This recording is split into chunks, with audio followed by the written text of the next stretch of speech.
பெண்கள் தலைமையிலான வளர்ச்சியை மேலும் மேம்படுத்துவதற்காக என்டிஏ அரசு தொடர்ந்து பணியாற்றி வருவதாக பிரதமர் மோடி தெரிவித்துள்ளார். பெண்களின் கண்ணியம், வாய்ப்பு மற்றும் அதிகாரமளித்தல் ஆகியவற்றில் என்டிஏ அரசின் செயல்பாடுகள் ஆழமாக வேரூன்றியுள்ளன என்றார். பின்லாந்து சென்றுள்ள மத்திய வெளியுறவுத்துறை அமைச்சர் ஜெய்சங்கர் அங்கு நடந்த கலந்துரையாடலின் போது ஐரோப்பிய நாடுகள் விற்பனை செய்யும் ஆயுதங்கள் இந்தியாவுக்கு எதிராக பயன்படுத்தப்படுகின்றன என குற்றம் சாட்டினார்.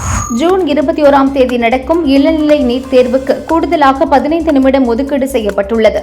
மதியம் 2 மணி முதல் மாலை 5:15 மணி வரை தேர்வு நடக்கும் என தேசிய தேர்வு முகமை அறிவித்துள்ளது. பள்ளிகளில் பிரிவினைகள், ஜாதிய பிரிவினைகளுக்கு இடமில்லை. ஜாதிய பிரிவினையை ஏற்படுத்தும் வகையில் கையில் கயிறு கட்டிக்கொண்டு மாணவர்கள் பள்ளிக்கு வரக்கூடாது என அமைச்சர் ராஜ்மோகன் கூறினார். நிதி ஆயோக் கூட்டத்தில் திமுகவின் சாதனைகள் மீது ஸ்டிக்கர் ஒட்டியிருக்கிறது. தாவிக அரசு பொய்களையும் அவதூறுகளையும் அள்ளி வீசி மக்களை ஏமாற்றி நீங்கள் பெற்றிருக்கும் போலி வெற்றி நீண்ட நாள் நிலைக்காது சிஎம் சார் என உதயநிதி கூறியுள்ளார்.